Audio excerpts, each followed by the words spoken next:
Hello, Guilty Feminist. This is Deborah. I've got a very special episode for you today that I think you're going to find truly fascinating. I started following an academic called Isabella Segalovich. She's based in Philadelphia in the United States of America. And I found what she had to say about architecture and autocracy and the iconography of autocracy and fascism so fascinating and so accessibly expressed. I just thought, I just want to talk to her, just her and me. Let's get down to it. And we covered everything from AI to ornament to Irish dancing. I really think you're going to love this conversation. We've got lots of interesting things coming up. On the 4th of September, we're going to be in Newcastle at Live Theatre doing a Guilty Feminist on the Friday night. And on the Saturday, we're going to be doing one of our big open space days where you can come along, you can bring a question or a suggestion or an idea, as long as it's under the banner of how we form a meaningful resistance and create a better existence for ourselves. We're very concerned about the rise of the far right. This is under the Road to Gilead project. If you are in Newcastle or can get to Newcastle, we wanted to do something in the north, also something close to Scotland. We would love, love, love to have you there. So we'll be Friday night show, all day Saturday will be our open space. If you want to know about those things, you go to guiltyfeminist.com and look under live shows and you'll see those events there. We're also coming up to the Edinburgh Fringe. On the 20th of August, Hannah Spencer is going to be our guest. Hannah Spencer MP, also known as Hannah the Plumber. And Felicity Ward is our brilliant co-host. On the 21st of August, we have Freya Parker as our co-host and Linus Karp, who does these incredibly, and Linus Karp, who is, what? Linus, thank you. And Linus Karp, who does these incredible, whimsical shows usually. About a year ago, he was attacked on the street in Soho in London. And what he does is he marries this whimsy with this horrific event. And these two things come together to meet a very specific moment about where we're going with far-right thinking. On the 22nd, our guests are the Palestinian Circus. And they said that they're going to be able to do some of their act for us. They're absolutely incredible. On the 23rd, our co-host is Kate Checker. She's an incredible comic. She's also heavily pregnant, so you might see her water break on the stage. Anything could happen. We don't think there's going to be anything more spectacular after the Palestinian Circus, but you never know here at The Guilty Feminist. And our guest is to be announced, but I know they're going to be amazing. All those shows are at 7:30 p.m. at the Gilded Balloon at the museum. But on the 23rd in the afternoon, we're also at Sheddenborough, and we're doing an old format of ours called Dream Date that we did many years ago, which is an improvised romantic comedy based on the lives of two audience members. We will be at the London Podcast Festival on the 13th of September in the afternoon, and we'll be at the Vision Festival on the 25th of September at Town Hall near King's Cross, and that will be an incredible show with some really dynamic women from the King's Cross area, which is all now about academics, ideas, culture. It's going to be really, really wonderful. On the 15th of August, we're doing a show in Margate at the Tracy Emin Studios with the incredible Lindsay Mendick, but that is currently sold out. So you might be able to get a return on the day, but get tickets for everything else before they sell out. Thank you so much for listening. Go to guiltyfeminist.com to get tickets for any of those live events. And now on with the podcast.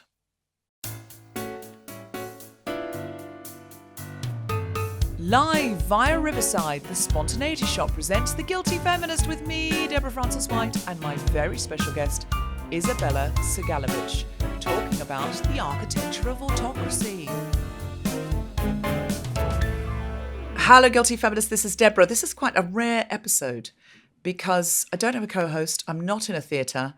I have decided to video call somebody in America who I'm desperate to talk to for Road to Gilead stuff.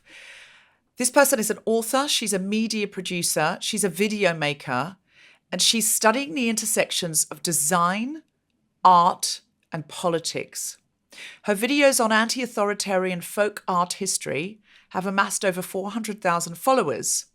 She is the author of Ornament Now, an upcoming book on the disappearance of ornament in architecture and the authoritarian forces behind that disappearance. Isn't that fascinating?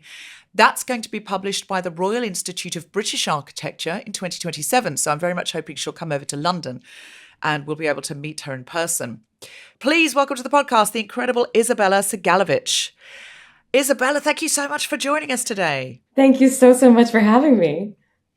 Now, Isabella, your videos are so interesting to me because you make videos about architecture, you make videos about, I saw one about Irish dance and why it is an inherently rebellious art form. It's an art form of resistance. Yes. In many ways. You make videos about AI and why we should not be lured into the idea that that is inevitable.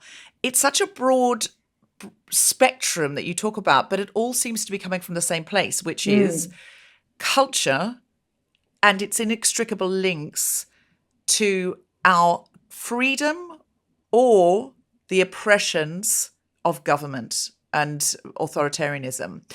How on earth did you get into this? I love the way that you put that. That makes me so happy that this topic is sort of resonating or is coming out from all these really broad topics. I've had an obsession with art, with beauty for as long as I've been probably alive. I think it probably starts to come from my family. My grandparents are Romanian refugees who had an obsession with art, but never had the education to pursue it or to really kind of study it in a formal way.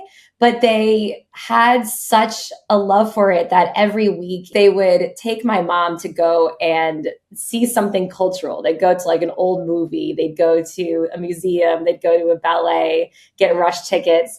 And so she grew up with this obsession as well with art and culture, but not coming from a place where you would take everything kind of as it is given to you. So when we would go to museums, we would go to the Museum of Modern Art and we'd look at a piece of abstract expressionist painting or something like super minimalist.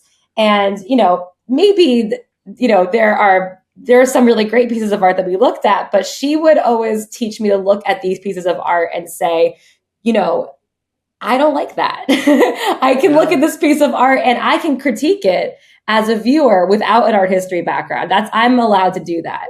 I don't have to take what the wall text says at face value. I don't have to look at a piece of architecture that makes me feel small and powerless. And just because an accredited expert says that it is the highest point of architecture, I can actually critique it as an everyday person. And so I think, I took that with me. I wanted to become a doctor. Long story short, I took that with me. I always thought I wanted to make the world a better place. In some way, I thought that would be being a doctor, because even though she gave me all of these lessons, I still believed that because we were seeing art, usually in this context, in like the high museum context, that it was kind of, art was for rich people. Art was for looking at a gallery. It was a kind of a beautiful thing that didn't really change the world in a huge way. And I was lucky enough that at the moment of the 2016 election in the US, I was taking classes in college, which actually showed me just how much these things, photography, architecture, visual culture, was changing the entire world around us. I had a little bit of an existential crisis. I dropped my pre-med. Wow. And you were doing pre-med and you dropped it? Yeah. To look at how the iconography of our changing world was impacting us politically? Basically, pre-med wasn't going well. I was pretty bad at chemistry, but I think knowing that was something to go forward to, that I was, okay, this iconography is something that I have something to say about. It's something I need to study. And, I don't think that pre-med is really going to work. Let's just go forward into this. And the rest is kind of history. I started started making videos on this, not thinking that people were going to be interested in it, and just seeing this wave of responses, that there was something. I love how you kind of summed it up, that it kind of goes back to how, there's this very human element of culture that we all understand intrinsically, that we see being erased around us, and people don't know how to put words to it. And I'm just struggling every day trying to find ways to put words to it, and found that there was this overwhelming response, and just kind of have been still going with it. So you did this as an undergrad degree, and are you still in academia now? I am not. No, I was a professor for a little bit, but I can't do the academia world. So you stayed on at college, and you were like, in the UK, we would call you like, I think, a lecturer and a tutor. I graduated with my bachelor's degree. I went on to I was just a graphic designer for a little bit, not just a graphic designer. I love graphic designers. My sister, I was a graphic designer for a little bit. And then I was a professor at a university, an adjunct professor for a couple of years. I could say I'm an independent amateur academic. Excellent. Mm-hmm. And now you lecture and tutor us. And I love all this independent academia that's coming up, that I feel like I can do, almost doing classes at a university, but I can dip in and out based on the lecturers, as it were, that I find really, really interesting. And I like that people with qualifications now, who are clearly experts in their field, are teaching online. And I don't have to enroll in a course. I don't have to be affiliated to a university. I don't have to pay for it unless I want to contribute to someone's Patreon, which I do like to do, of course, because I want to support them. But I can find classes online effectively that really interest me. And yours really, really do, Isabella.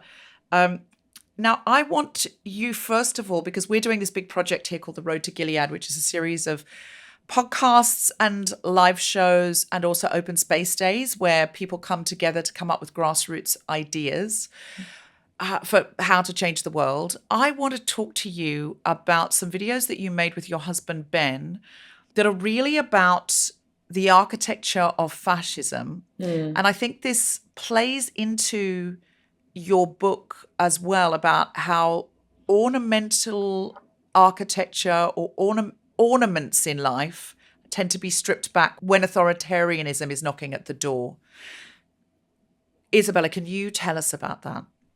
Yeah, I have been obsessed with ornaments since I was like 3 days old. My mom found me obsessing over the wall, like just fixated on the wallpaper in her bedroom a couple of days after I was born. And I've always been just kind of fixated on decoration, on patterns, on buildings. And I think when I was in college, starting to study white supremacy and design and visual culture, I started kind of researching a little bit, not in an architecture program, but researching a little bit, where did the ornament go? Why are buildings, why are they so stripped down? Why are they so minimal? And I came across immediately, anyone that studies ornament and architecture or ornament and design immediately comes across an essay called Ornament and Crime by a man named Adolf Loos.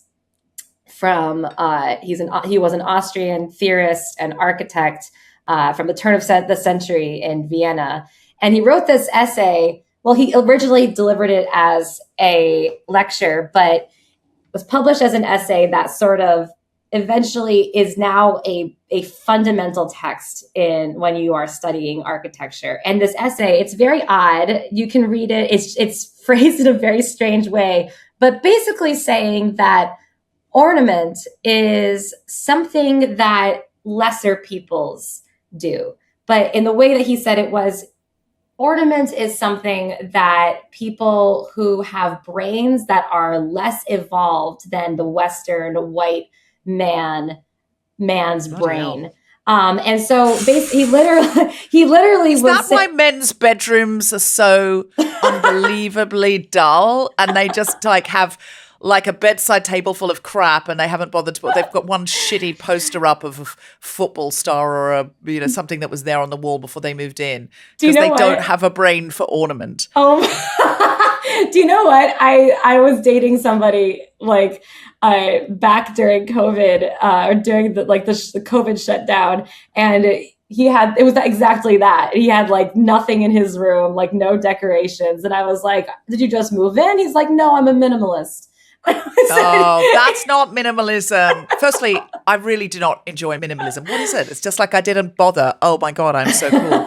But secondly, it's not minimalism if you didn't think about it. It's not like that guy was like, I want a lot of negative space in this room. He just hasn't been bothered because he doesn't care about his environment. Of course. But this turn of the century essayist was saying, well, this is because we're too elevated. We're thinking about mightier things. 100%. And so he literally talks about people from Papua New Guinea who have these wonderful ancient tattooing systems where he says they tattoo themselves because they are more childlike, because they are not as far along in the process of evolution as a Western white man, specifically men. And this essay with other essays kind of combined into it. But he also brings up criminals and says that if you have a tattoo, it is basically you are predetermined to be a criminal. That if you look in prisons, they are all tattooed. People who are tattooed are destined to be murderers almost. Wow. This is the kind of thing that he is talking about. And so he doesn't exactly come outright and say that ornament is a crime, but more that ornament is an indicator of being a criminal, which is part and parcel, especially in this time and place, with being more childlike, having fewer faculties, having a less developed brain. And so this is not, he's not the first one to talk about it in this way, but it's sort of the shot her around the world. It's kind of the way that he's really summing up how people are thinking about it at this time. And so what I do in my book and what I'm trying to do in my essays and videos and stuff is trace how from 500 years before that, you start with the Protestant Reformation, where you have something actually very similar ideas kind of swirling around as people start kind of literally attacking and hacking away at the ornaments in Catholic churches.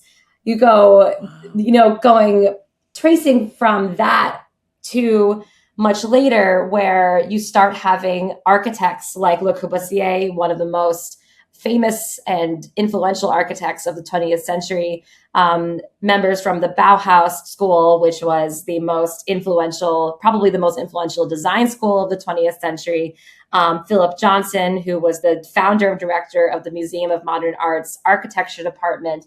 All of these people who, as a whole, are so often described as being progressive, as being open-minded, as being the founders of modern design, which is this inherently kind of democratizing force. That's how it's often summed up, especially towards the public. The unfortunate fact is that these figures, especially the ones I just named, were either fascists, Nazis, or sympathizers or collaborators, or at the very least were comfortable with their colleagues collaborating with fascists. And so what I kind of trace in this book is how specifically the fascist aspect of this, how so much of the way that ornament has been stripped down from architecture, but we can look at it in design in general as well, comes from forces of white supremacy and authoritarianism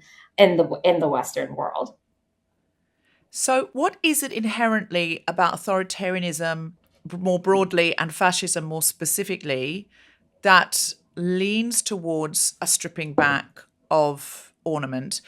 Because some authoritarian regimes to say, oh, look at us. And I think Trump is doing some of this. It's very gaudy. A lot of people mock it because they say, well, this looks like you've got this from, B&Q or something and you've spray painted it gold.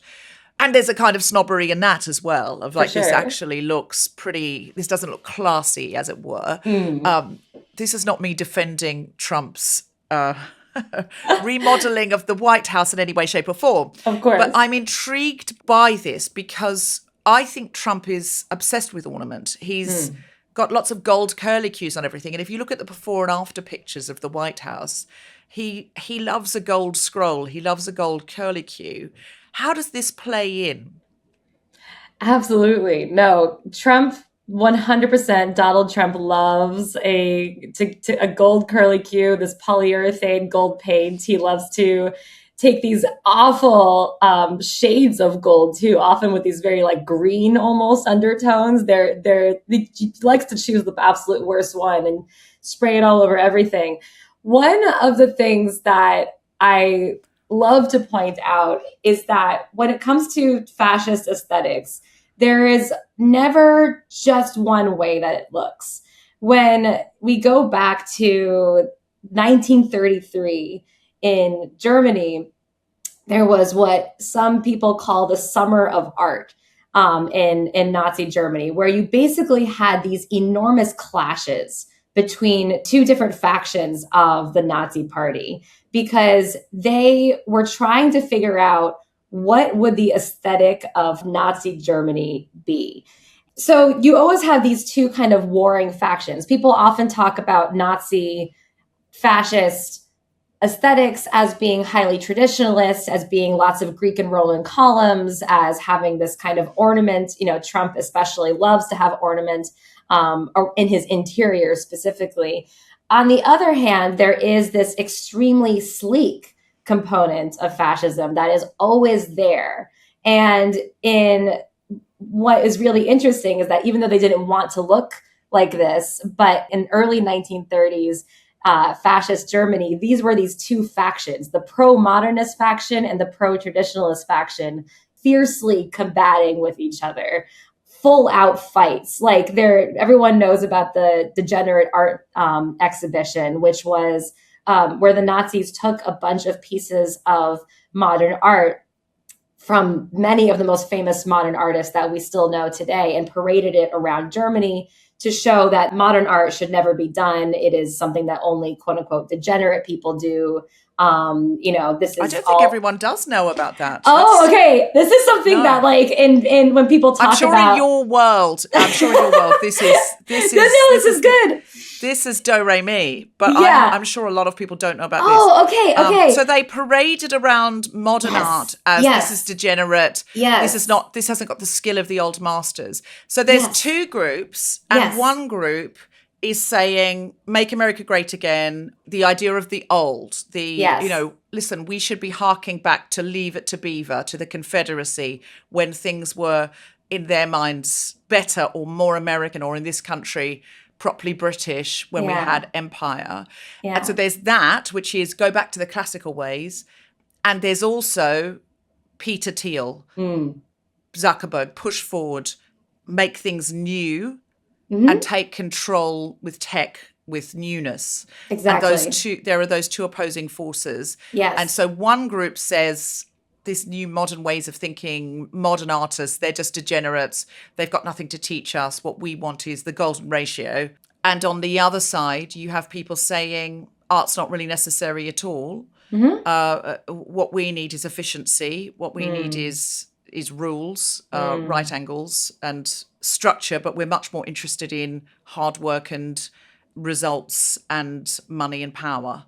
On one side, you have Trump's reflecting pool going, look at our grandeur. On the other side, you have Steve Jobs wearing the same black jumper every day, because why bother to choose a shirt decoration is just getting in the way of me being as efficient as possible. Yeah. And it's fascinating how often, these two groups, they'll war with each other, they'll debate with each other, but they collaborate quite well. And they could be very productive, of course, at oppressing other people. It's so wild that how the right, when they completely disagree, can still team up to oppress, or still team up to take power, or still team up to make money. Whereas left, we're always sitting around going, I'm not sure that's the right aesthetic. Let's stop and have a meeting about it. Well, we can't agree, so we can't make anything. And I feel like we're getting better on the left, I think, now. I think we are waking the fuck up and realizing we can't do that. We have to disagree and move forward anyway.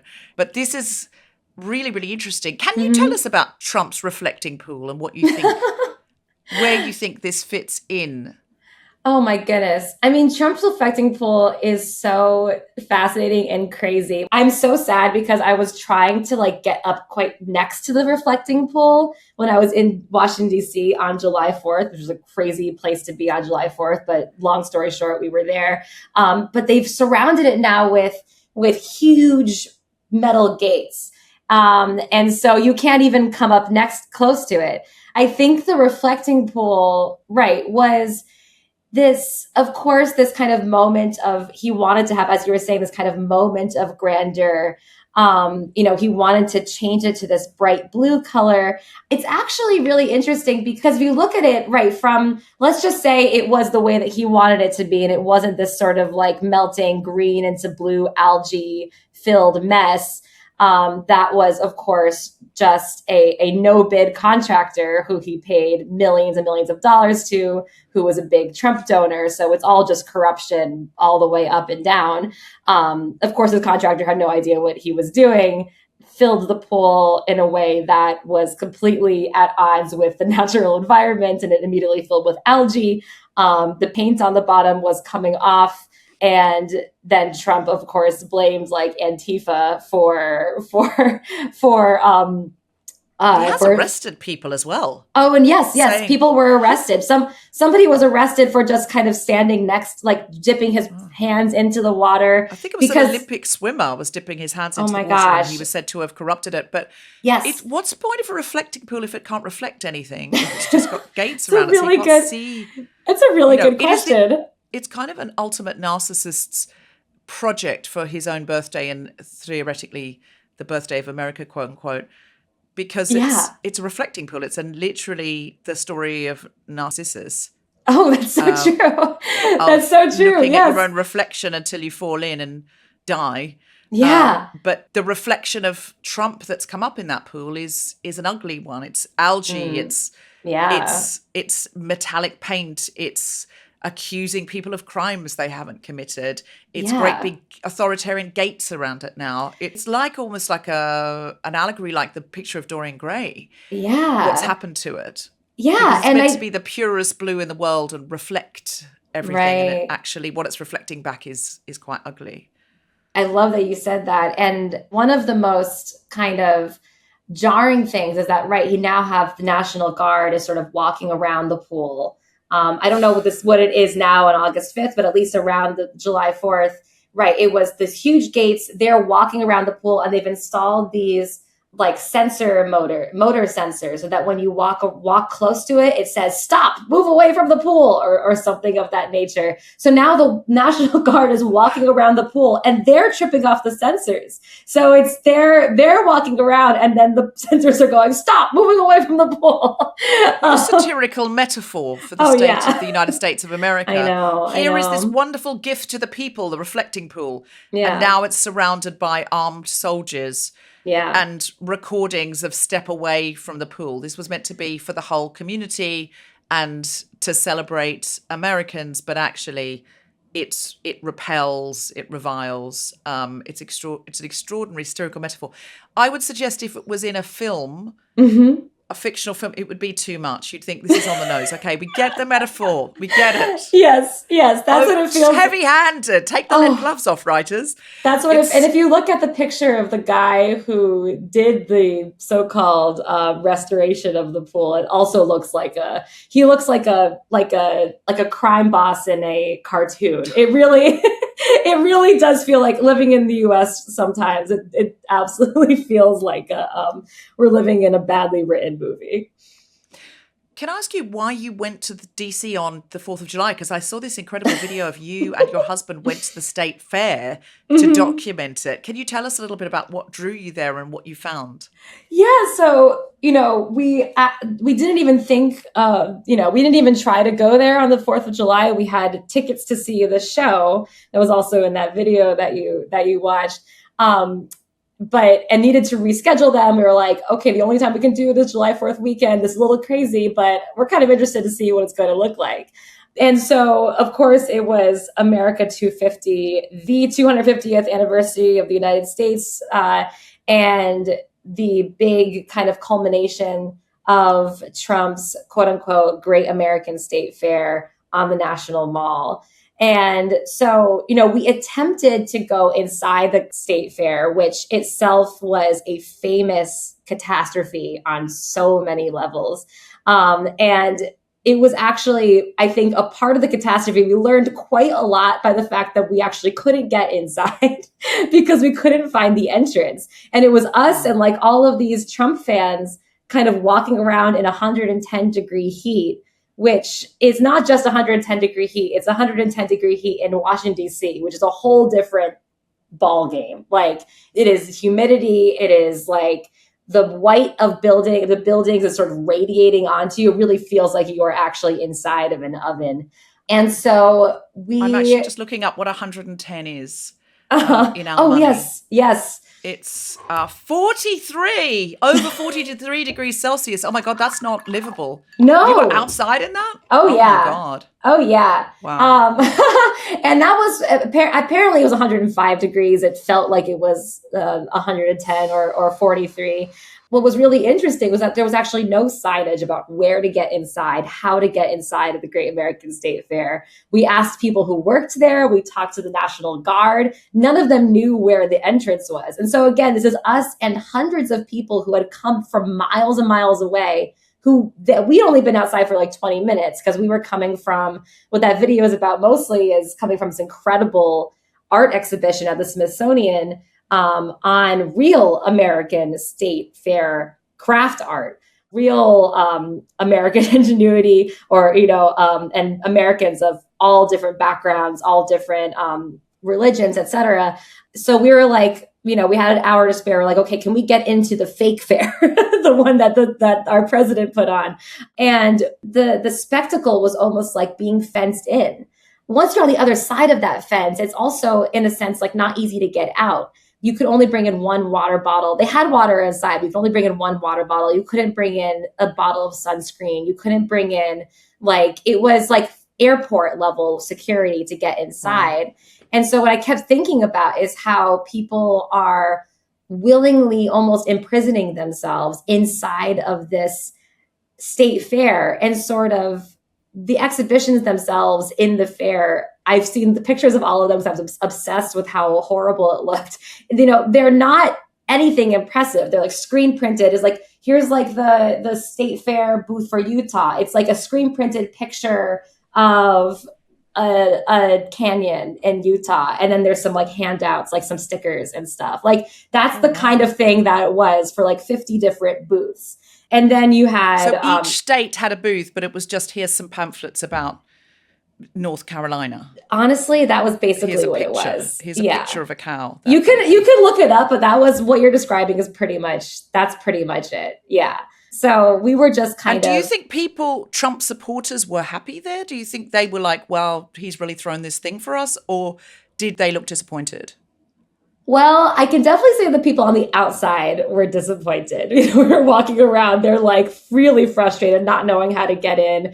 And I can definitely say also it was really badly attended, except for that day. Very few people were really going, except for on July 4th. And I think the people were going on July 4th specifically to see Trump talk close to midnight and to see his so-called largest fireworks display of all time. Was trying to get like the Guinness Book of World Records for the biggest fireworks display, which is its own category of things to talk about. But even that, I'm like, when I was a kid, kids were always trying to get in the Guinness Book of World Records. Kids would be like, hey, their Boy Scout group would be like something like, we're going to make the world's biggest hot dog. And we get the chap from some sort of sweet man in tweed down from the Guinness Book of World Records, and he'd come and measure it and say, yes, you've done it, or no, you haven't, try again next year.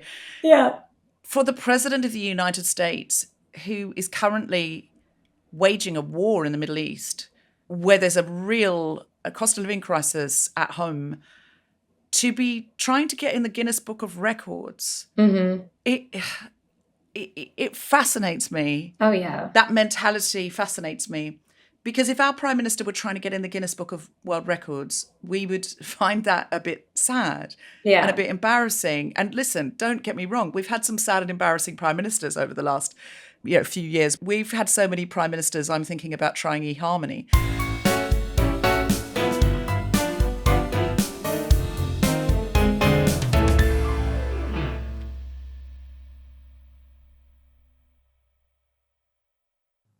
All great leaders are storytellers. A manager can tell you what to do, but a leader tells you the story of how things can be. There are no great leaders who aren't shaping a vision, and a vision is a story of the future. We have never needed leaders more because the world has never been a more uncertain place. I'm hearing from businesses all the time now, we don't know what this industry, this business, this project is going to look like in 5 years' time. We've no way of knowing. And that means the world is hungry for leaders, hungry for people who can tell a story of what the future might look like. Now, you might say, I'm not a storyteller, I'm not creative. I'm going to ask you this. Do you worry? Do you have anxiety about the future? Because if so, you're a storyteller. Worry is just your brain offering you a story for free. Anxiety is your subconscious writing a story for you. It's not that great leaders don't worry. Of course they do. But great leaders don't say that's the end of the story. They say there's a bigger story than that, a better story than that. To do this, you need to be able to tell really good stories. You need to be able to understand how stories work. You need to be able to take them apart and put them back together. The Storytelling Leadership Academy is an online program of seminars, coaching, resources for leaders who need to find their voice and tell their story. To find out more and to book your place, go to the-spontaneity-shop.com or just click the link in the show notes. The course starts on the 28th of September and places are limited.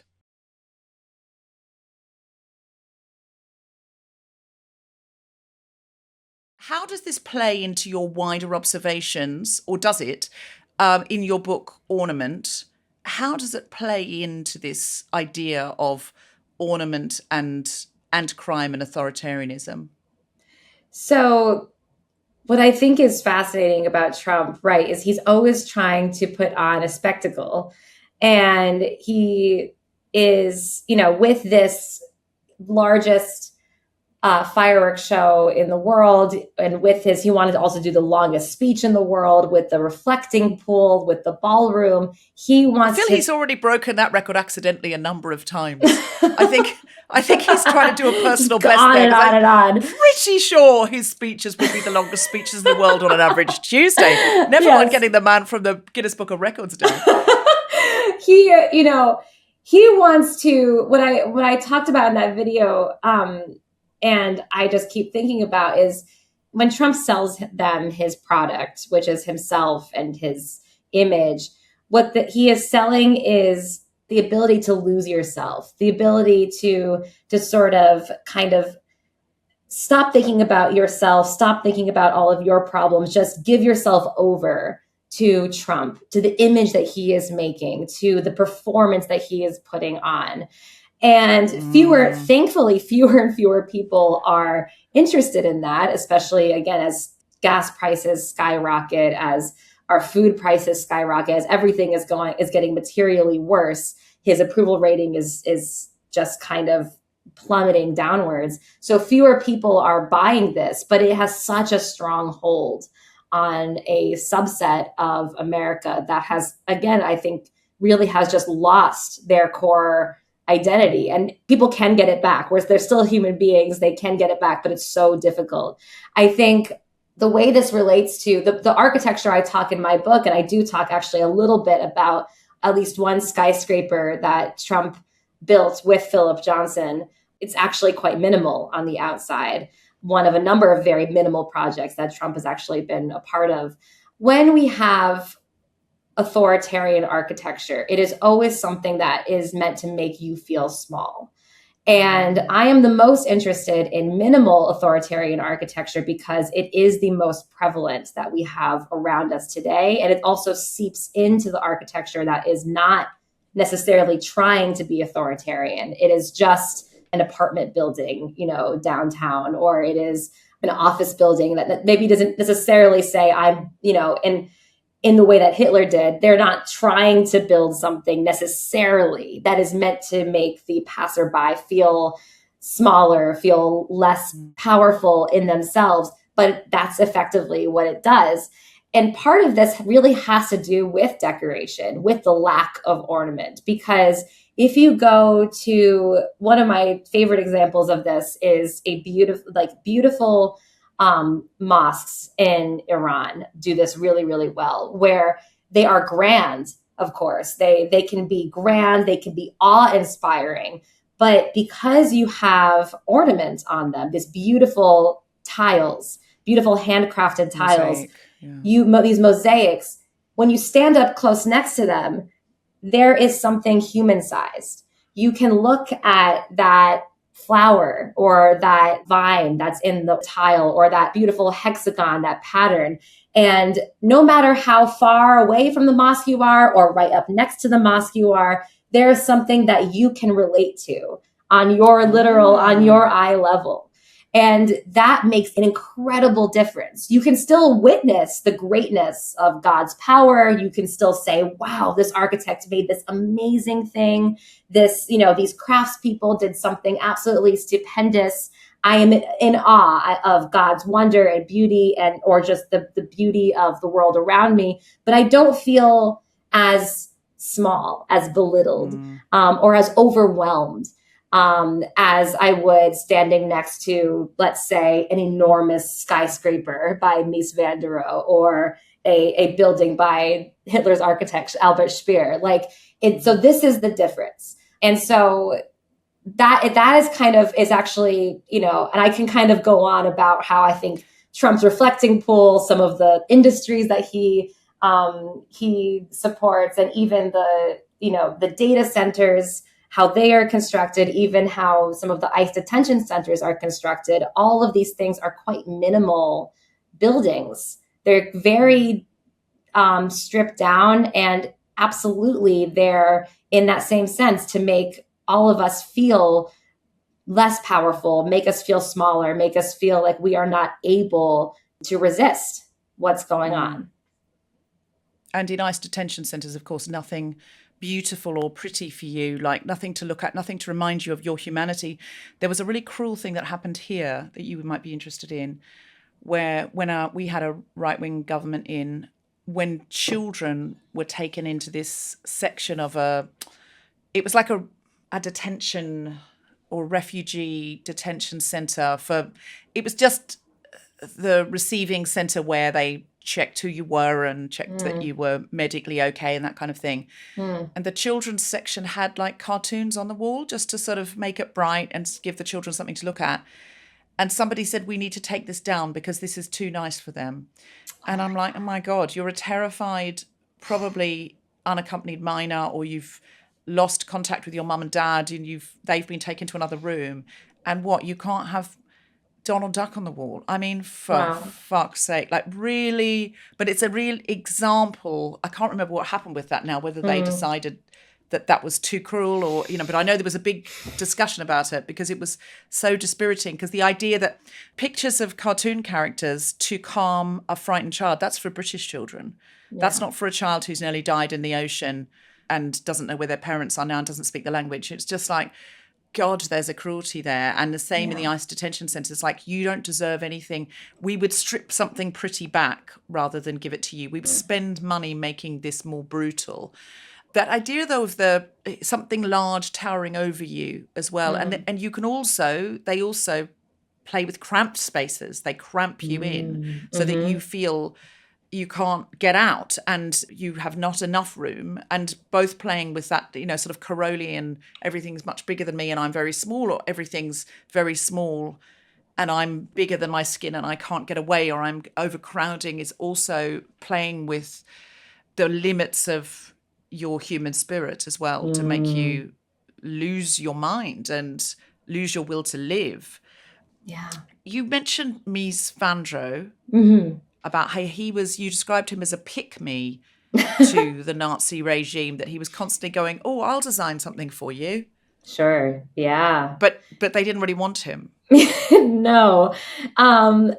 Except for, right, they, in the end, they wanted his designs. But, right, Mies van der, which is interesting. So I'll get to that in a second. But, so Ludwig Mies van der was the third and final headmaster of the Bauhaus school. And this is the school from 1919 to 1933 in Germany, which really sort of was at the forefront of what modern design and architecture ended up looking like, kind of worldwide. And so this is the gear shift away from beauty into more brutalist architecture, or more very stripped back.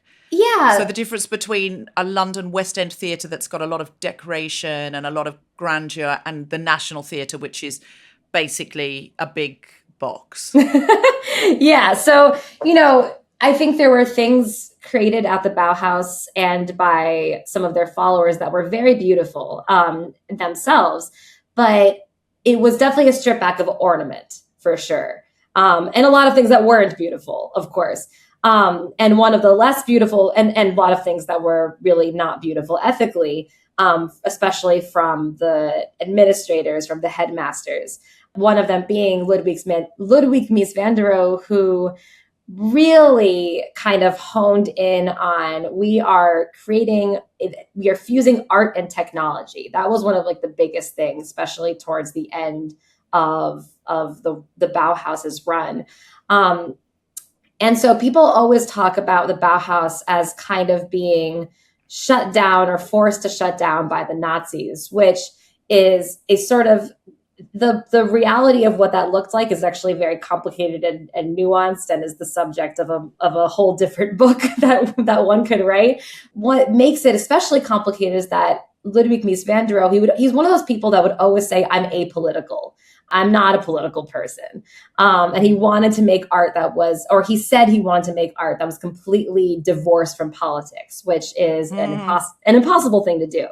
But he, when we think of Ludwig Mies van der, we think of skyscrapers. He is the guy who really kind of formulated, this is what a skyscraper, eventually in the United States, this is what a skyscraper is going to look like. This is what a big business rectangle with glass on the sides. This is what it's going to look like. And this is the vision that he had. He was so committed to this specific kind of modern stripped down aesthetic. But in his mind, he would work for anyone in order to make that happen.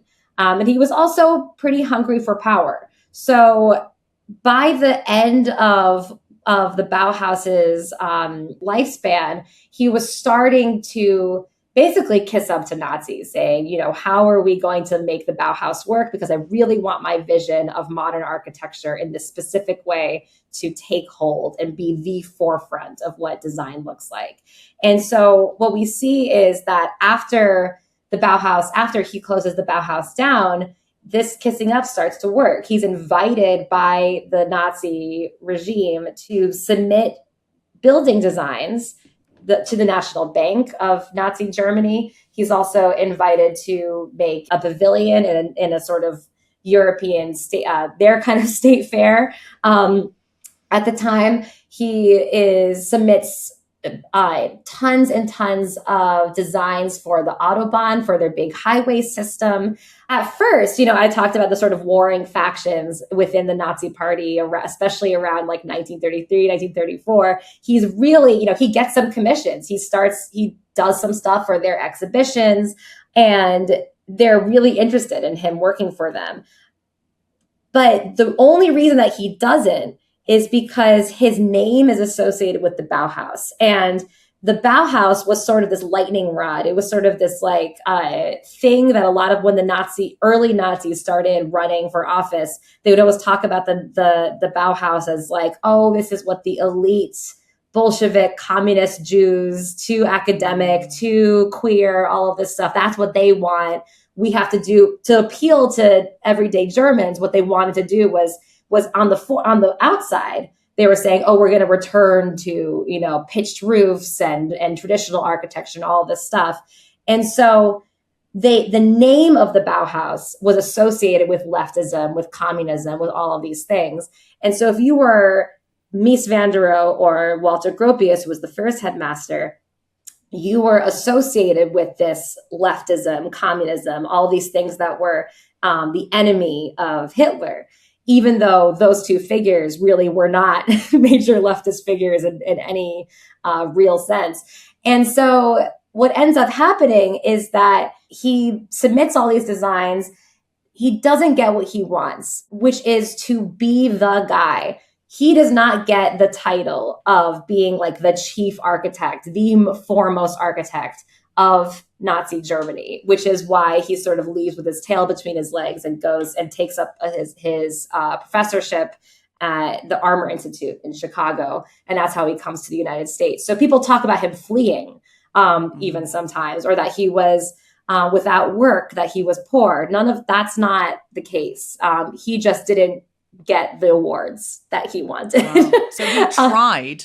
He tried really hard to please the Nazis. Really hard, and they did not invite him to their party. So then he left and said, oh my goodness, I fled those Nazis. Let me turn Chicago into a town of skyscrapers. Yeah.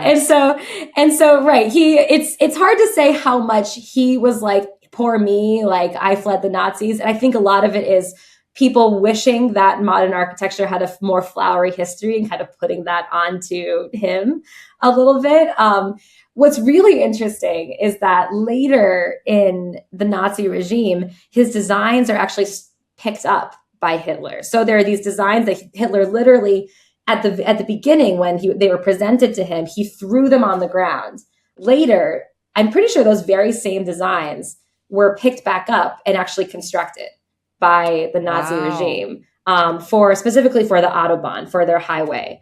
So what ends up happening is that his modern architecture is built just without his name on it. This is the thing, is when you're doing pick-me's to authoritarianism, they will use you and they will discard you. 100%. So if your business is throwing other people under the bus, the thing about buses is there's always another one along in a minute and you will be under the next one. And it's a real beware story. The Brutalist with Adrian Brody, that film about the architect, deals with a lot of this, that he flees to America as a brutalist Jewish architect. And he is a fictitious architect, but based on people of this movement. What did you think of this film? Yeah, this film really bothered me. Did it? Yeah, I actually made a video. Did you? I don't know if did you happen to see my video on this? No. Oh my that's gosh! Why I'm asking. I've only discovered you recently. This video came out in 2024, so I don't know what you think. Oh my goodness! So I made a video about how angry I was about this movie, and this movie really summed up all of the incorrect myths that we have about the Bauhaus, about brutalism. What really bothered me was that there is this mythology, which is that there are these architects kind of summed up in the archetype that Adrian Brody plays, who were imprisoned in concentration camps, who were Jewish, who fled the Nazi regime, who no one believed in them. They were renegades. They wanted to make this modern architecture. They fought their way from the ground up. These genius singular men, of course, who and we should say, as you discuss this, you're Jewish, aren't you, Isabella? I am, yes. Yes. Correct. And so this is part of my, fury with the continued white supremacy and anti-Semitism that I see in so much architecture and the design industry today is, of course, based in a personal vendetta. I take it, of course, as a personal affront to my religion and my people, and also of the other cultures, my background, but that's a whole other thing. And so what really bothered me about this movie was that the maker says that the Adrian Brody character is this amalgamation of architects, including Ludwig Mies van der Rohe, including Laszlo Moholy-Nagy, who's another designer from the Bauhaus. But it wholly misrepresents how modern architecture came up in the United States.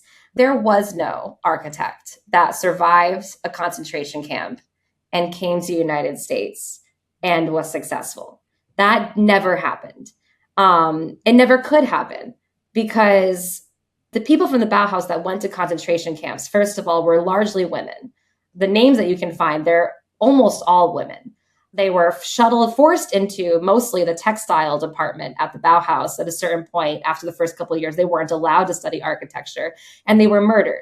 And Bauhaus designers did not make it out of concentration camps and come to the United States to create architecture that was then supported by, for example, large universities, large corporations. The people that did, the men, were always well connected. The people that made it to the United States from the Bauhaus were people who were sponsored by large universities, by large museums. They were not destitute. They were not fighting their way to the top. They had the support. They had institutional support, which this movie shows him as impoverished, as kind of fighting against these larger powers that be. That did not happen. There was always somebody like Philip Johnson at MoMA, who was a Nazi sympathizer, who was a major sponsor and supporter of people like Ludwig Mies van der Rohe, like Walter Gropius. And so it really bothers me that we have this idea that there was this Jewish architect that had this sort of trajectory when that never happened. It covers up the much worse brutality that most Jewish designers and architects actually underwent during that time. There's also a mythology that, and that this movie continues, that all of these architects, these Jewish architects, fled Germany and eventually made it to Israel and created this sort of beautiful, pristine, white city of Tel Aviv that's all supposedly Bauhaus architecture. There's a book about this called White City, Black City by Sharon Rothbard that actually breaks down the fact that this is also a myth. When we look at the Bauhaus, people often talk about it as because they were persecuted by the Nazis, because the Nazis called it Jewish, that the Bauhaus must have been, this sort of haven for Jews. And unfortunately, it was not at all. There were actually a pretty small percentage of the designers there were Jewish.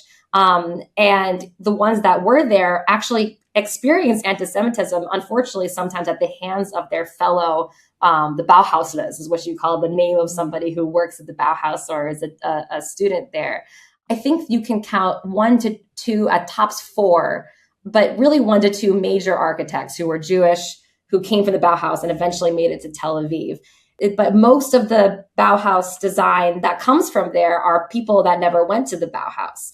And so this movie really kind of moves forward this message that these were people that were oppressed, that the people who were at the forefront or the most influential architects of this type of design were people who were wholly oppressed by the Nazis, when, as we just talked about, Ludwig Mies van der Rohe was kissing up to them.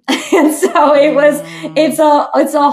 it's a mythology that really, it messes with architects' understanding of politics, which of course impacts how they design our cities. And that of course impacts how we experience them and how we move through the world. It affects everything. It's a revisionist history that's really quite damaging in a way.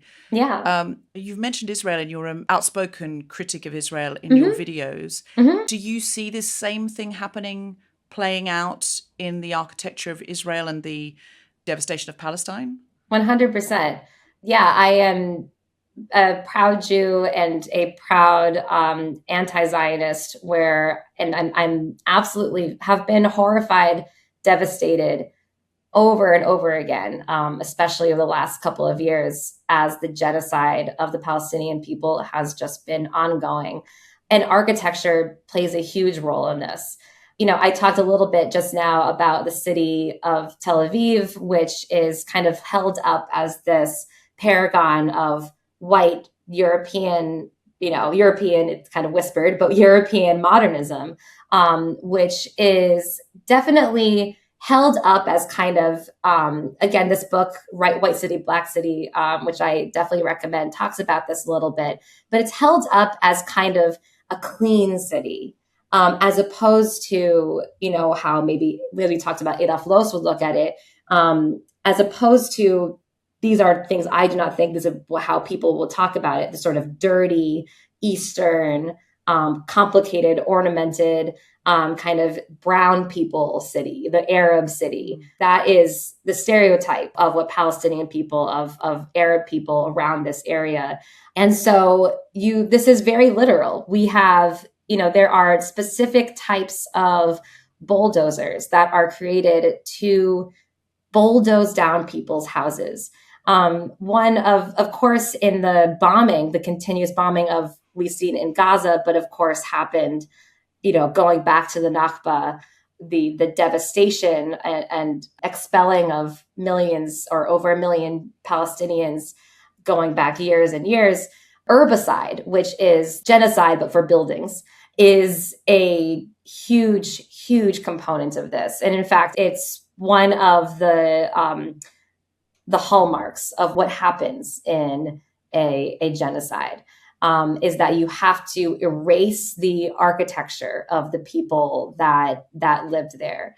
And when we've seen those bombs raining down in Gaza, the target, of course, is the people, but with them, it is the buildings, because the people that want to see Gaza flattened literally want to see it flattened. They want to rebuild buildings in their own image and the way that they want them to be. And so, right, it's one of the most devastating parts of it, which is so much of what happens, especially in so many genocides, in so many moments of conquest, but we see it so literally playing out in Palestine, is that it is a conquest of space. That, we have these extremely violent settlers, but it goes all the way down to many parts of the Israeli government, which is that you are trying to push Palestinian people out of their homes, literally bulldoze them and rebuild it in your own image. So yeah, it's extremely literal the way that it plays out. So the plans that are being unveiled now by Jared Kushner of, look at this cleanliness, these very modern skyscrapers. It is a very white image. Again, it's a bit on the nose, but it's that feeling of, wow, this is going to be pristine. It's going to look nothing like that. And to do that, you do have to remove signs of culture. 100%. You just want to raze it to the ground and say, nothing was here, nothing was here, nothing was here. Yeah. Because how can people live looking out the window at the previous culture, which is really horrifying. But it speaks again to what you're saying about get rid of the old ornaments, and in a way, let's make this new space very clean lines, not really a Vertin culture, just clean lines, ocean views. Yeah. That's sort of what they seem to be selling now. Yeah, and that's why I don't like to draw too much attention, because I think it's partly what he wants, what Trump wants, to his decals, to his gold ornaments, all this stuff. Because when we look at the places that people are actually being murdered, bulldozed, pushed out, what is the vision for New Gaza or whatever they're calling it? It's not an ornamented place. It is, and even in that disgusting authoritarian type of ornament that Trump, Versailles-ish kind of thing that Trump wants, it is sleek windows, mirrors, glass. That is ultimately the vast majority of the architecture, of the authoritarian fascist architecture that we are experiencing worldwide. And it just says, let's sidestep culture and let's really focus on real estate and ocean views. And 100%. At this point, yeah.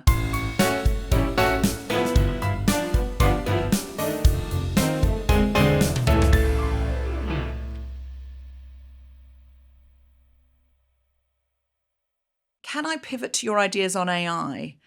You said something interesting in a video. You said, I can't prove this yet, but I think one of the reasons we're all being encouraged to use ChatGPT to write an email is so that we start to dull our brains, and we raise a generation of people who just can't do those things, who can't book their own aeroplane ticket. And you have a very captive, docile population who is not independent. Can you talk a little bit about that?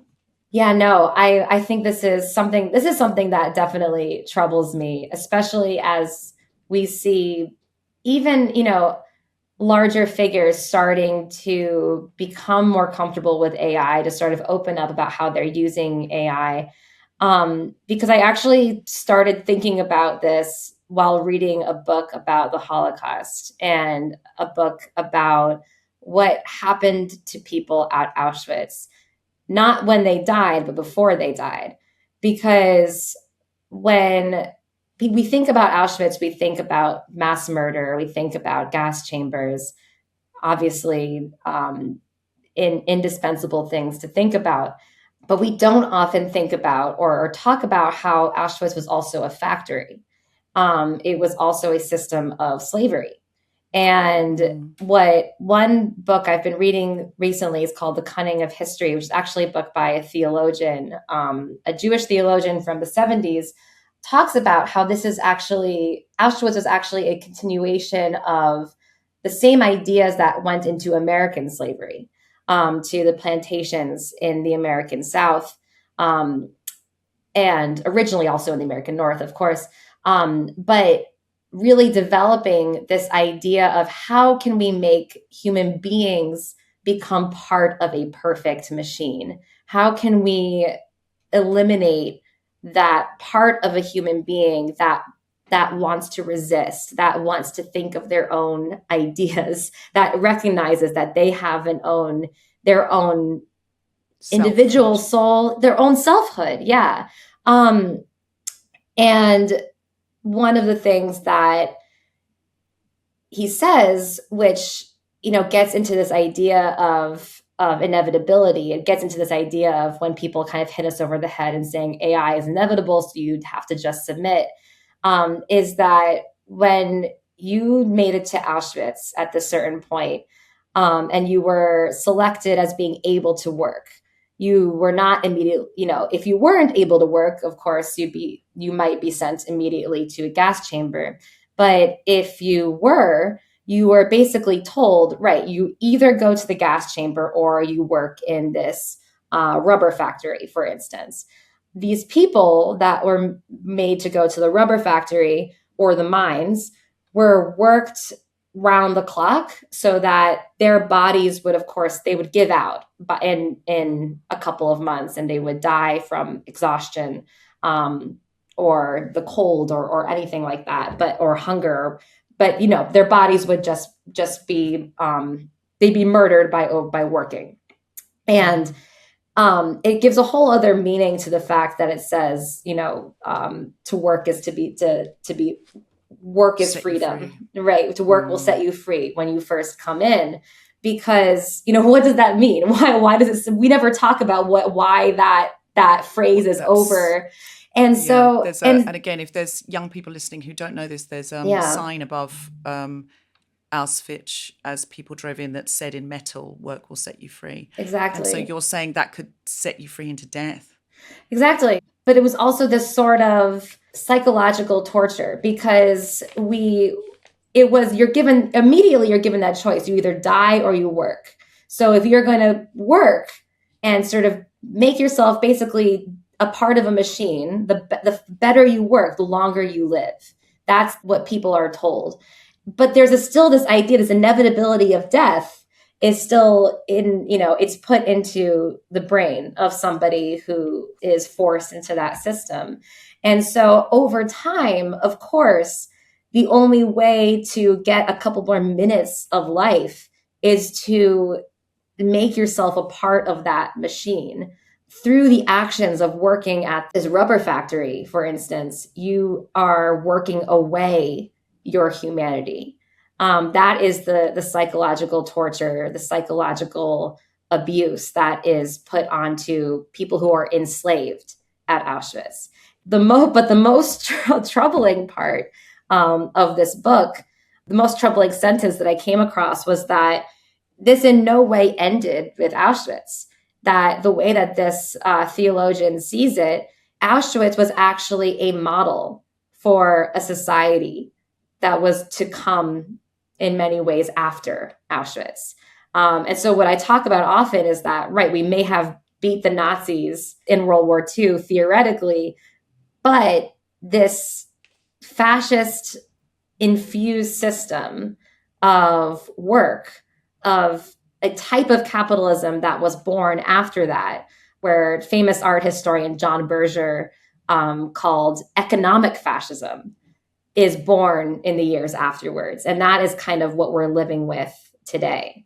And so if we look at the conditions of people that work in Amazon factories, of course, it's not Auschwitz. I would never, but the ways that they are, the ways that the torture, there is a type of torture that these people are meant to undergo, which is, they're not allowed to use the bathroom, right? They're urinating in bottles. There is a certain type of dehumanization that goes into squeezing every second out of your bodily activities, of how you move one package to the next place. Of course, workplace accidents and injuries skyrocket when this happens. But you also have this erosion of who you are as a human being. Amazon factories is just one example of it, but it's really infused so much of our lives. And the way that we are being encouraged to look at AI, tech CEOs are really hoping that this type of thinking infuses everyone's daily lives. Mm-hmm.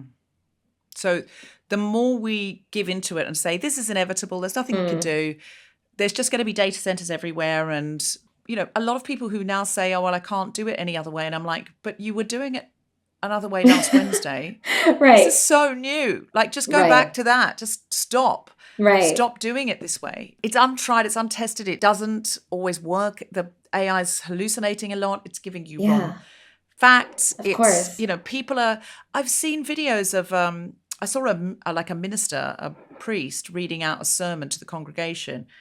And in it, she suddenly says, you could make the point this way, and that would get through to even your thickest congregants. And then she realizes what's happened, but she doesn't let it register on her face. You can see it just registers very slightly. She just pushes on as if nothing's happened. Oh my gosh. And keeps going. And then I saw a senator doing it too. Yes. That the notes are like, they don't, and that means people aren't even bothering to read it back. Like, if you've outsourced your sermon or your speech to a robot, at least read it over. I mean, I wouldn't do it at all. I hate it. But at least bloody read it over. Right. And rewrite it in your voice and make sure that it's not like you're reading this fresh the first time, really, in front of the congregants. What is godly about that? Right. This is meant to be, the minister's meant to be there as a go-between, or a place that people can go to think about spirituality. Yeah. And there is nothing godly about it, because all the humanity is sucked out of it. A robot can't be spiritual. 100%. That we know of. So I feel like surely we are the gods to the robots, if God or spirituality or, the great unknown is spiritual to us. Mm-hmm, mm-hmm. I find it incredibly fascinating, this idea of inevitability. And I really just liked your idea of well, actually, of course, if they make us all stupid, that we can't do anything for ourselves. Right. Or just not even stupid, just dependent. Yeah. Then we become a compliant population because we just don't know how to do stuff on our own. We become like a celebrity who outsources everything, a sort of real. I'm sure there are many A-listers who do everything on their own. So this is hashtag not all A-listers. If you're an A-lister and you're listening, please don't write in, because I'm sure you do lots of things on your own. But we know the stereotype of some A-listers who wouldn't be able to book their own plane ticket. They wouldn't know basic things. They wouldn't know how to find their birth certificate, or things that regular people are expected to do, or they just say, send her an email thanking her for the flowers. And they have lost that ability to open an email and go, "Hi, Sandra, your flowers just arrived. Oh my God, so lovely. Here's a attached photo of me and the flowers that I've just done myself." That you just, those things are no longer in your own gift. And if they take away our ability to do all those things, then they can control us, because they can say, well, we'll turn the robots off if you don't do what we say. And what do you know without us? What can you get? What do you know? But I think your idea of we all become this cog in this bigger machine, which I think originally came about with industrialization and factories. You say in one of your videos had another gear change moment in the 70s. What's the quote that you say about people are going to have to understand that they're going to have a lot less? Because big business has a lot more. In the 50s, 60s, 70s, you see the rise of neoliberalism, which is the system that John Berger rephrased as economic fascism, where you have groups like the Mont Pelerin Society, which is sort of this kind of semi-secretive debate society of extremely wealthy people that, the ideas that they've been thinking about since the 30s really start to come into fruition as they support the rise of people like Reagan, like Thatcher, eventually Pinochet in Chile. This is basically the wholesale protection. What one theorist of this stuff calls it the protection of capitalism from democracy, is a way of summing up how neoliberalism works. It continues to work today. So we take away people's voting rights. You take away people's ability to, you give votes to corporations, all of these things erode at our ability to protest, to stand up against the corruption, against the wholesale stealing of resources from everyday people and putting those resources into the hands of major corporations. And so what happens there's just a quote in the 70s that comes out in in Fortune magazine. This is just, a random kind of high level manager at a larger corporation says, we have to find a way of selling the idea that everyday people are going to have to do with less so that big business can have more. And so, of course, they only have to sell it so much because, again, it's the protection of capitalism from democracy. So they don't necessarily only have to sell it to us. Of course, Reagan wins by a huge landslide. So there's all this, these lies and stuff and mythology that he presents that people buy. But eventually, right, they can just, the way that these corporations and their backers have fashioned it, they have just taken power undemocratically. I think the way they've sold it is to say, look at us, we have much more. You could have this too if you work a bit harder. But of course, you're always working as a cog in their machine. They're never going to pay you enough to leave because that won't be in their interest. But what they're doing is advertising the billboard of themselves, saying, well, if you take this from us, it means you'll never be able to make this much. And you can join our elite club. You just have to invest in this and work the second job. And, that so they keep that narrative. You mentioned the debating societies that are associated with this kind of high-level authoritarianism. And you've talked about Peter Thiel starting a debating society and said that it's potentially more dangerous than Epstein. Can you tell us about that? Yeah. So these debating societies have gone back for a long way. I mentioned the Mont Pelerin Society, which my husband has studied for a long time, but you can read works by figures like Quinn Slobodian, Philip Murawski, Nancy MacLean. These are all authors who have studied the origins of neoliberalism, who talk about these sort of debate societies as things that this is where the ideas for things like neoliberalism come from. When people talk about like conspiracy theories, they talk about, the shadowy figure behind the curtain. And they always end up thinking it's Jews, right? Like, the Jews are pulling the strings. They're doing all these things. What they're really imagining are these debate societies. They're not only debate societies, they're also, other kind of clubs, retreats, these groups of mostly men, almost exclusively white, of course, wealthy people that gather in these spaces in order to make plans for things like Palantir, for things like the rise of Trump, for things like, how can we steal resources from everyday people and enrich ourselves? So that group depicted in Succession, where they're saying we're going to pick the next president in this room tonight. Yes. And this is this elite behind closed doors. We make the decisions. We move the chess pieces around with our money. 100%. If you're in this room, you get a say. And if you're not in the room, and Cousin Greg is there saying, I'm not sure, is this okay? Should we be choosing the president? I still believe in the vote. And they're all like, sure, Greg. Yeah. Yes. Like he's naive, like this super, super naive idea. What's Thiel's debating society called? Yeah, so his is called Dialogue, and it is a large group, invite only. People pay tens of thousands of dollars to go. He invites a very large swath of people, kind of under the guise of, we're bringing people of different ideas together so that they can debate and da-da-da-da. The issue is that once they get into this room, all ideas are on the table kind of at an equal playing field. So Ezra Klein might be there, someone that I disagree with a lot of the time, and how he looks at things, specifically because he feels like it's okay to go to something like this. And he may present something a little more liberal, something a little more left-leaning, but it's held at the same level as somebody who presents an idea of complete fascism. And so when this is not just white people are better. Exactly. That's the debate. Yeah. Yeah. And so this is how really dangerous ideas are spread, where corporate executives get it, or their minders get it in their head that they deserve more than everybody else. They deserve to be bigger and better and more. They believe that they are more human, or their lives matter more.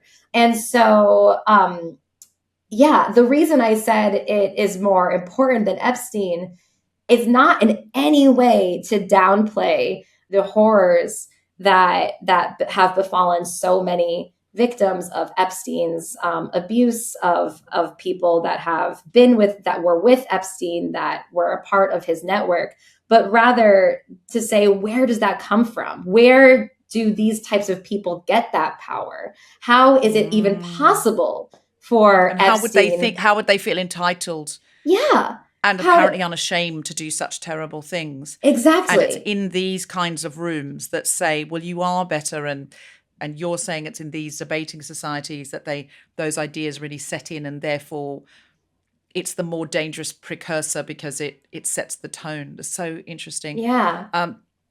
Now we must wrap up, but I'd love to have another conversation with you another time. But finally, before I do, I mentioned in the introduction Irish dancing, and I know people will be going, I've been waiting for the Irish dancing bit. Can you very quickly tell us why you think Irish dancing is inherently a rebellious act? Yes. My sisters did Irish dance for over 10 years. And so and they both studied in Ireland. My little sister is studying folklore there now. And so I'm lucky enough to be kind of close to this world. And so I wanted to make a little video about it because they danced. I asked them to do Irish step dance at my wedding, where I wanted to include as many types of anti-authoritarian folk art as possible during the oppression of the Irish people in the earlier days by the Crown. So many parts of Irish culture were suppressed. The Irish language, Irish music, so many things. And of course, Irish dance would have been something that you wouldn't want to do when the authorities are around. But it was something that could be done kind of covertly. So you would have, at a time when so many of these things were being suppressed, people were starting to forget what these steps were like, what this dance was like. There were these Irish step dance masters who almost kind of recorded them. They would go from town to town and learn how to do these steps, especially in these more mountainous regions or more regions that were more difficult to farm. So the crown's forces were less likely to try to kind of overtake those places. And so they would learn these steps and then go from town to town to teach people, and almost so they could almost relearn how to do these steps. And it was also a way of retaining Irish music, because the music is so much a part of the dance. Doesn't happen without the music.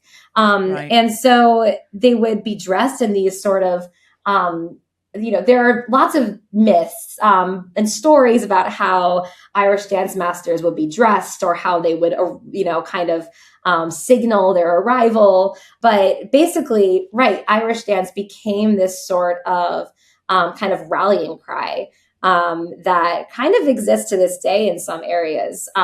It was something that, you didn't necessarily need to be dressed a certain way. You didn't necessarily need a lot of, material things in order to it wasn't, to do it. It's not like architecture, like, your art, we talk about in Palestine how much architecture has been flattened, but we see, I think, something similar in Dabka, which is, also like a foot dance, where, you don't need that material when your material things have vanished, or even your language has vanished. You can use your body. You can create. No one can take the dance from you. No one can take the rhythm from you. Exactly. And which we also see in African American history, the music, the blues. Yeah. And it's something you can do even sometimes underground quietly, but it's keeping the torch of the culture alive. Yeah. Is an act of rebellion. And that really, I think, concludes this podcast beautifully, because whatever we do, we need to keep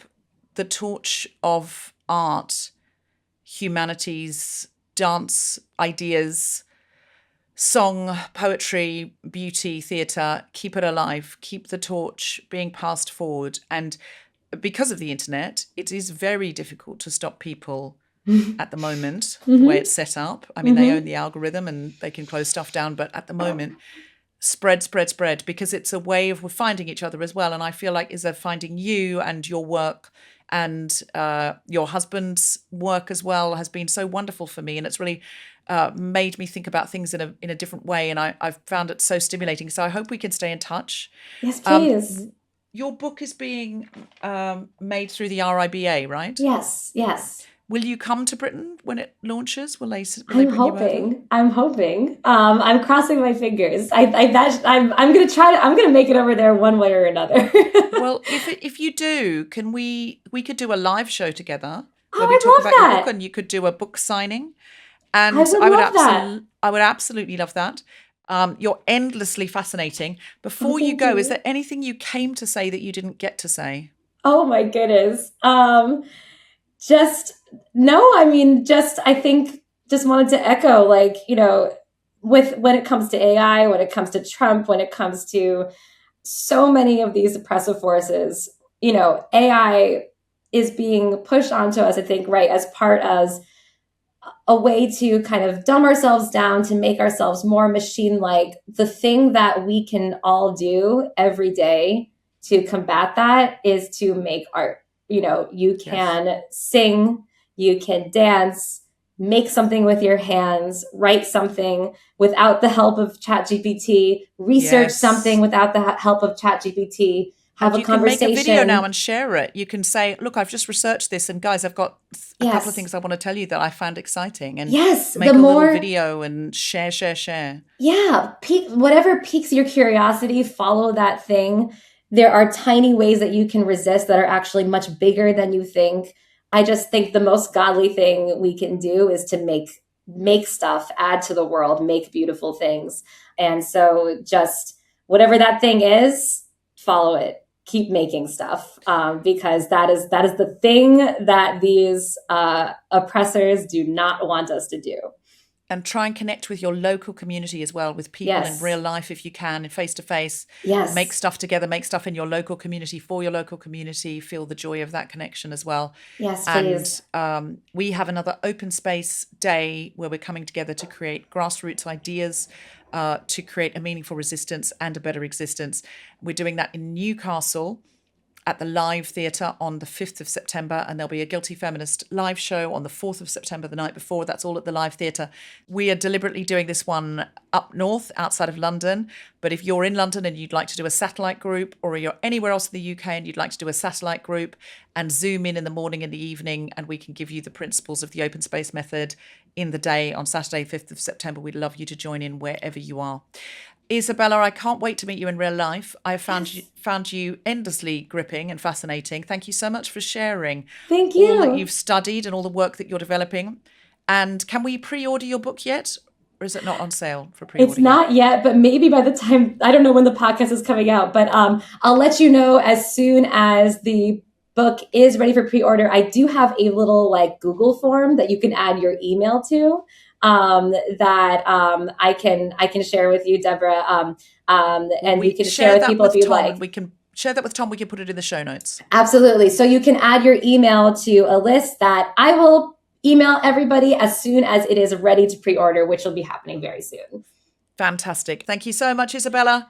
Thank you so much. We will see you next time. Indeed. Thank you so much.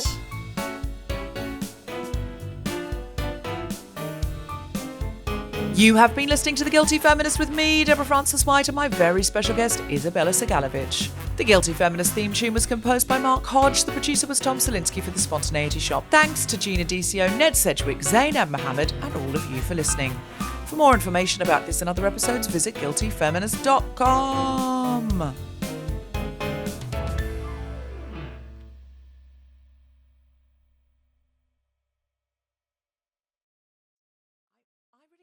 Turn of phrase content creator because it feels a bit like you're just creating mulch. So can I just say video maker? Sure, of course. This is my obsession. I totally with you. Just the word content, it's just like, here's the porridge. No. So that you don't notice what's going on. Just keep eating. I'm so with you. No. Because it could be anything from just Andrew Tate to a child singing a nursery rhyme badly. I mean, that's all content now. I know. And it's all the same thing. And I just go, it's not though. So I'm going to say video maker. Go for it.